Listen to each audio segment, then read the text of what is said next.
Even if it's not a question, they finish on the upside. Yes, yes. We went to the beach. They And do we in saw the these South boys, also. And it's yeast. Yes. Yes, yeast. And these ones. Mm-hmm. Yes. Would these you ones. like these ones? Oh, I reckon. They say reckon like they say here in Texas. they? Oh, yeah. Do they? Oh, I reckon. Oh, I reckon. Good on you. The first restaurant I went to there, and I ordered something, an appetizer, and she set out the shrimp. Oh, it's brilliant. Really? And I ordered like some like tapacuna or some kind of whitefish they have, whatever they've done. Oh, lovely. I thought, this is cool. You order food and it's brilliant and lovely. And I thought, this is really quite nice. You know? Okay, Roy, are we rolling? I am rolling. All right.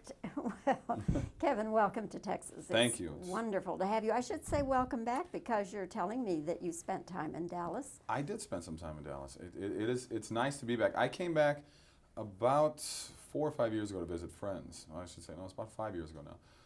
But I lived here in the early 80s for a couple of years. Like after university days from Minnesota, I came down here to visit friends that were living in SMU and going to school, and stuck around for a little while.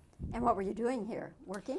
I was searching for my soul, I think. You know, you can't expect to figure out what you want with your life that quickly, I don't think. But I knew I wanted to be an actor, but I came down here and I got involved in doing some print work with Kim Dawson Agency, and I did a few commercials and got involved with the acting group, and worked part-time at a club down here as a doorman.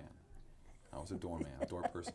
So, AKA bouncer. AKA bouncer at a club called Confetti's, which was a hot little establishment during that time. Indeed, indeed. Well, so much has happened to you in the intervening years. This has to be kind of like your dream world, Kevin. Is it? It is a dream world. I mean, I live in a fantasy. What can I say? It's amazing where the show has gone and what's taken off with it. When I first got the part of Hercules, I had no idea that, you know, initially it was a 5 2-hour movie. That's what it was supposed to be. I didn't know it was going to take off the way it took off. By the third movie, Universal Studios, as well as myself, had a feeling, you know, they're going to make it into a 1-hour series because they felt they had something that was new and unique and unusual, and they did. I mean, it's really taken off. Not only there's a spin-off series from it, there's a lot of other networks that have come up with sort of copycat shows about it too. So it's, you know, you don't know about these things. I didn't know this thing would turn out to be like this. I looked at it as a chance to go to New Zealand and spend a year and have a good time. Now it's 4 years later and at least another 3 to go. So it's going crazy right now. What is it like living in New Zealand? Because I do know the country a little bit. Mm-hmm. It's, I would have to say, I lived in Europe for 3.5 years and traveled quite a bit there. I would have to say it's one of the most beautiful countries I've ever been to, next to Norway. I thought Norway was absolutely breathtaking. And have you been there, Norway? Yes, I have. It's really, really pretty. And it's just, it's different in a way because it's sort of, not only is so far away from the rest of the world, so to speak. I mean, they know that they're really isolated, and sometimes they get a little insecure about that, and they really shouldn't be. I tell them, I say, guys, you got a nice little secret here. You should be pretty proud. They're very proud of their country, but I think they feel, as an American, I look down on them because they have this thing about, you know, there's always a fight against America, and we need to be better. And I was like, you got a good thing going here, guys. You should really enjoy it. And I tell everybody they should go. I think this show, Hercules, has been a pretty amazing advertisement for the country. And since I've been there, their tourism has more than doubled. And not to say that, you know, we had something to do with it, but I think we had a little bit to do with it. It really put them on the map in as far as the television world is concerned. Well, now for Kull, the Conqueror, you went to a 180 to Slovakia. Slovakia, and we shot for 3 weeks in Croatia as well. You know, this is my first time that I got a break from shooting Hercules, because we shot pretty much year-round with 2 or 3 breaks, you know, in between. And I said, you know, please let me have a 3-month hiatus so I can do another project. So they finally gave me that, and I got the other project, which is Kull. So it's my first feature-length film, and we shot it in Slovakia and Croatia. Here it is, Eastern Bloc Europe, and ex-communist. So it was a fascinating experience for me, because these are places you wouldn't pick. I mean, you know, you're at home. You wouldn't go, honey, let's go to Slovakia. I mean, it's not something you would think about doing. And I'm grateful for the chance to do that, because I saw something, a place in this world that I never would have gone to otherwise. And it's absolutely beautiful. It really is. I mean, you feel bad for what they had to go through, because they basically lived 50 years of a lie. I could see firsthand that communism doesn't really work. So it was it was an interesting experience for me. And the people are, they're nervous but they're very excited to try to enter a new way of living. Did you feel secure there? You know, it's funny. I did walk the streets at night because I'm fascinated by architecture. I'm fascinated by lighting at nighttime along buildings and old buildings, because that's really old Europe. And though I knew there was a mafia element there, I mean, and there was, you could see it around you wherever you went, and not necessarily from that country, but from other countries. It was there, and I was aware of it from people telling me, please, be careful here, be careful there. But I didn't really think about it that much, and it probably is dangerous. But I don't know. I didn't see it myself. Police were around everywhere you went, and I felt comfortable enough walking around. Croatia, I was worried about. Here we are going down the country with all the war that's been going on there. You're a little nervous about going and shoot down there, but the UN was down at the time, and so all the forces from America and the Brits and the French, and there was a lot of people there that were sort of playing police officer and sort of keeping things in check. But you could feel at any time that something could have happened. Is it a hardship place as far as food and accommodations? I think they're just coming into their own now, learning to, if you want to say, catch up to the Western world in terms of making things more convenient for us spoiled travelers, I guess. But the place I stayed at in Slovakia and Bratislava was fine. And the food there, it's more like, they got a Midwest mentality. It's meat and potatoes, a lot of heavy gravies, and I tend to I don't mind going that way, but I enjoyed the food in Croatia. They have a huge Italian influence. Italy used to be over there and had control of that country for years.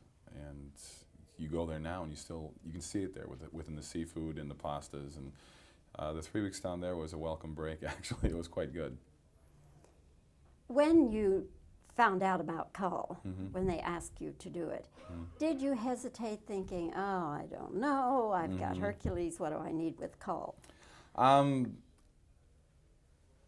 Sure, that enters your mind, because you're saying, okay, I'm going to play another part that's similar to Hercules. But, it made sense to do it only because you want the people that, it's my first feature film, and you hope that the people that like Hercules are going to go see Kull. And they're going to find out once they get in there that it is quite a different character. I mean, and he is. It's a much darker person to play. He was, the humor is, there's still evidence of humor there, but he's a mortal man. He's not as comic book and a character as Hercules is, and he doesn't have that half-god thing going for himself. He's a mortal man. So I think the problems he has to go through, people will relate to it. They'll be able to identify with what his struggle is, and hopefully they cheer for him. Do people treat you differently now, Kevin? Of course they do, because you're a celebrity, but I mean because of the identity and the transference of, the Hercules person and now Kull. Do they treat you differently? Do you mean, are people scared of me and think I'm going to beat the crap out of them? They give me a hard time? Something like that. No, I don't think so. It's, with Hercules, he doesn't come across as a tough guy. He comes across as somebody that people can talk to and approach. I don't play him unapproachable. He makes mistakes. He makes fun of himself, and he's not a big tough guy. Doesn't be a hero for the sake of being a hero. He's a hero because he wants to do what he believes is right, and sometimes it's not always the right way to go. But he learns from his mistakes as well. And I think he teaches by those mistakes. I don't think he really learns from other people's mistakes. As far as Kull is he's a tougher guy. Certainly, he is. In a fight, Hercules would win. He's the strongest man in the world. But Kull is somebody that is more of he's more of a barroom brawler kind of guy. And am I that way? No, not at all. And I think most people. I say most because there have been situations I've gotten into where people come up to me and, oh, you're a tough guy, are you? And you got to say, it's just TV, pal, relax. So but it has happened, but it's very, very rare. It doesn't happen that often. In many of the scenes in Kull, you're using weapons of various kinds. Yeah. Now, they have the fake weapons. Yeah. Do you use those most of the time? The prop weapons and the hero weapons are the ones that look the best. They're the real ones, they're the shiny ones, and they're the ones that you get the right glint off the steel. We probably mix them in about half the time. For the fight scenes, you want to use prop ones. That's more aluminum, they're lighter weight, but they're still dangerous. You know, in the fights, I did all my fight scenes except one I shared with one of the stunt double. Beyond that, I did the fights from top to bottom, and that's probably stupid. But there's part of me that still says I can do these things, and I want to do these things. It's fun for me. It's the old athletic background I grew up with that says I can, you know, I want to score the touchdown. And, you know, it gets a little dangerous. I've had some bad accidents happen so far, you know, knock on wood, nothing really serious has happened. But, you know, it Enough to go to the hospital, maybe? Oh, sure. Yeah, I got a sword to the back of the head once that gave me 9 stitches and cut my head open 3 inches. And they were, you know, x-rays and all that to see if there was a crack. And it was pretty scary. You know, I was bleeding pretty bad. And, you know, I'm just grateful I didn't get hit in the face with it. You know, that could have done something completely different to me. But it might have been an improvement, but it did something completely different, you know, like in my career. And I want to have a long career. When you were a kid, who were your movie heroes? It varied from a wide range, and certainly I got to give Steve Reeves a nod. I mean, it's funny for me to be playing Hercules down the road because I grew up watching him and Sinbad, so that type of movie was something I always enjoyed as a kid. But my biggest heroes were the old idols from the old golden era. I mean, I loved Spencer Tracy. I loved Humphrey Bogart. I was crazy Cary Grant. I would see all those movies, any of those movies, and Jimmy Stewart, of course. And getting a little later on in those years, my nod goes to Paul Newman, Robert Redford. You know, those guys are my heroes, and that's why I wanted to be an actor. I mean, they certainly influenced me. What were your favorite comic books? Comic book wise, I think I read everything. I mean, I did read Kull. I did read Conan. I read all those. I read Spider-Man. Spider-Man is probably my favorite. I'm certainly Batman's in there, Superman's in there, but Spider-Man, I thought was just a cool guy. I thought he was like, yeah, that's the way I want to do it, because you know he got to wear the mask and everything, so he could even walk around and nobody knew that he was the guy. You know, and I thought that was such a neat identity, neat secret to have. What is your dream role that would not be anything like Hercules or Conan or Kull or any of that? Dream role. Well, if you want me to call upon a movie that's one of my all-time favorites, it would be Bogart's in Casablanca. I thought that was just an amazing movie. I would never redo it, but that would be a dream role for me to play that part. There was a role Robert Redford did in a movie from '73, I believe it was, called Jeremiah Johnson. And I guess you could say those are, you know, here's this mountain man. And you could say, well, it's kind of like a Kullish thing, but not really. I thought that movie was amazing. Very little dialogue in it, but it didn't need it. It was just such a heavy emotion. I don't know if you remember that movie. I do. I loved that movie. I thought it was just great. And Paul Newman did an early movie called HUD, which he was kind of a jerk in it, but I really liked that movie a lot. And that was one of the first movies I ever saw of his in a film study class I was doing. He shot it in West Texas, you know. Yeah. Yeah, filmed in West Texas. That's right. Yes. You're getting ready to do another movie. Now, what is it? It's called, it's for Universal Studios, and again, I'll be working with Rafaela De Laurentiis, who I worked with on Kull, and it's called Black Dog. And it's a modern day, it's 1997. I could chop off more of the hair, and it's sort of a Speed meets Die Hard. And I'm a guy stuck in the middle with a lot of bad guys around me and the FBI involved, and I get involved in something that I didn't realize I was getting involved in until it's too late, and I'm gonna have a tough time getting myself out of it. A bus or no bus? Oh, there'll be a big old, I gotta learn to drive a semi-truck, a big old 18-wheeler, and shoot a gun. I've never fired a gun in my life. And you know, growing up in Minnesota, which is a big hunting state as well as down here is, but I mean a lot of deer and duck hunting up there. I was like, you know, I played basketball all the time, so this is my first time firing a gun. So. Maybe somebody will sneak you a sword instead. Maybe that'll have to, you know what? For a joke, we should work that in. I should pull out a sword and go, what the hell is this? Throw it away and pull out the Uzi. I don't know, whatever they're gonna have me shooting. We'll find out. I have a very twisted mind. I like that. That's good. Kevin, this has been fun. I've really looked forward to meeting you, and I shall now view Hercules in an entirely different way. Well, thank you. And certainly I enjoyed. The production values in Kull are wonderful. I think we should mention that. Yes, the production value. Rodney Charters was our DP. He's wonderful. He's actually a DP now in a television series called The Pretender, and he's very good.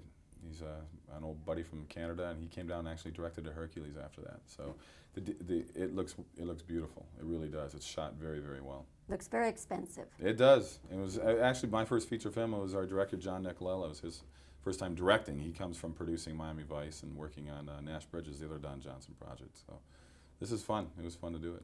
Well, Kevin, all the best to you. Well, thank you. I Thank appreciate you. that. Pleasure. It's great. Thanks.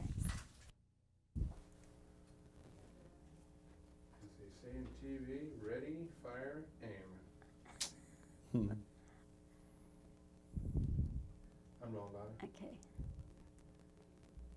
When the opportunity to do Kull came about, did you hesitate a little bit and think, oh, I don't know, I've got Hercules, what do I need now with Kull?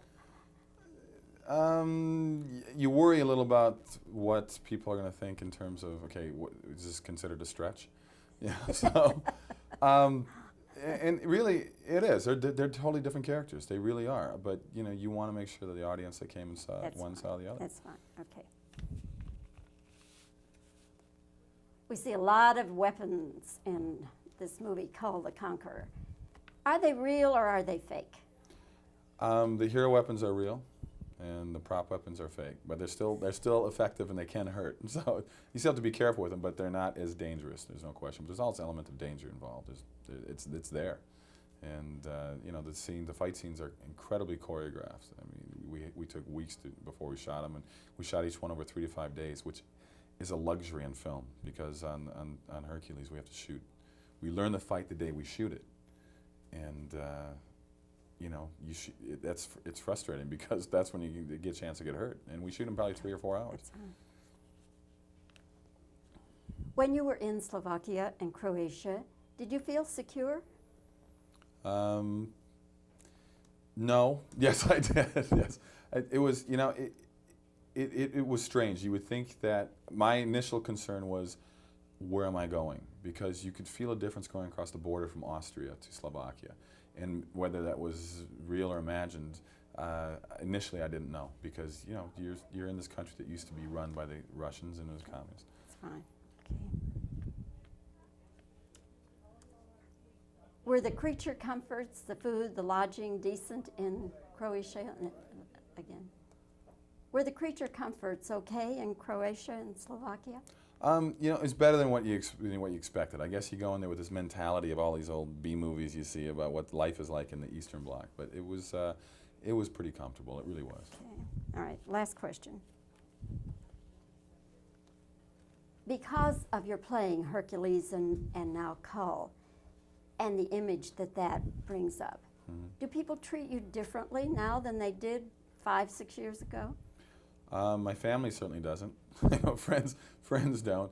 No, it's, you know, the general public, I think, understands what the show is about, and they understand what, you know, that Hercules is a pretty good guy, and he's somebody that you can approach. With Kull is a little tougher. Kull is a guy that is somebody that, well, you know, I think he's more of a barroom brawler type of person, and you know, I get approached sometimes. Most people leave me alone.